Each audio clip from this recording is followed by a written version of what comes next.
In a notable consolidation, Mayday, good old David Tuck has acquired Easy Month End, which is aiming to own more of the financial close process end to end. So Mayday built the reputation, as we know, on automating the messy technical side of month end, as David used to say, mend month end many times, intercompany, deferred revenue, prepayments, multi-entity controls.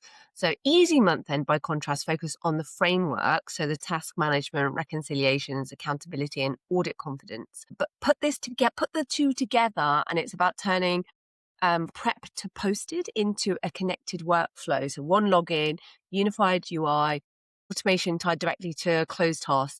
So instead of automation living in one tab and the checklist in another, the vision is a structured, coordinated close where execution and oversight sit side by side. So this isn't something that they've speculatively tried to figure out.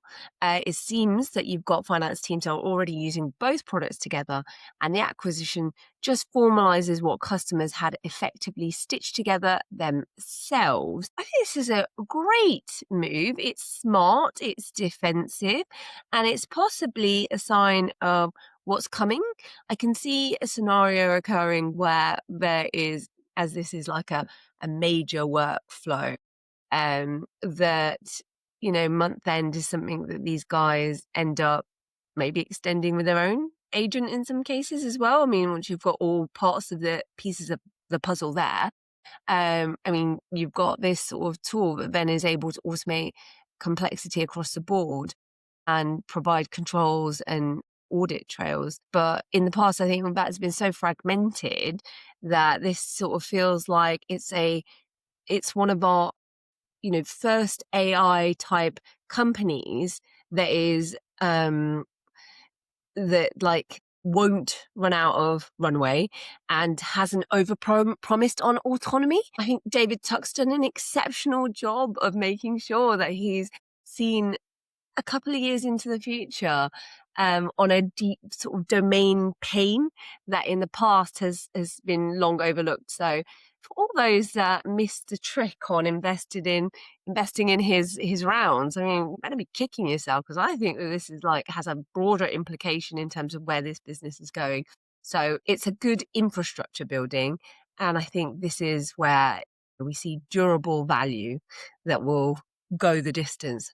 What do we think, guys? I think the last few years, I've never seen so much talk about streamlining end of month, that process. It's like this is something we can do. We've got to do it faster. So it's very interesting that he's made that alignment and made that acquisition.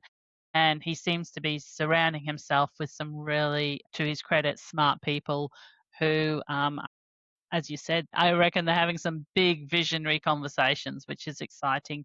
And that's what pushes our industry forward. So well done. Definitely. I think the other thing is that, building on what you said, Heather, there are some big players such as Sage that have said our aim is to eradicate period close. So when you've got the the big financial players in the space, the only way to go beyond that, I guess, is to go, well, where do we sit that I guess those players don't play as much in? And that's, as David's been doing for quite a long time, is that slightly bigger business, the complex business that has multi-entities. And they've been focusing on elements of period close for a while. They've done some prepayments, like deferred income adjustments in real time.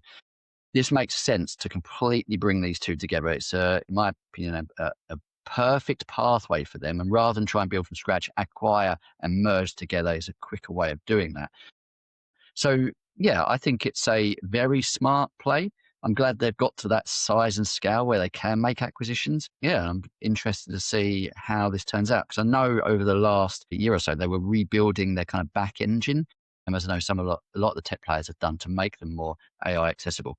So, yeah, I think it's a very smart play. I think we'll have to see kind of over due course on what the impact's going to be, how well they merge the functionality together to maximize it for both sets of customers.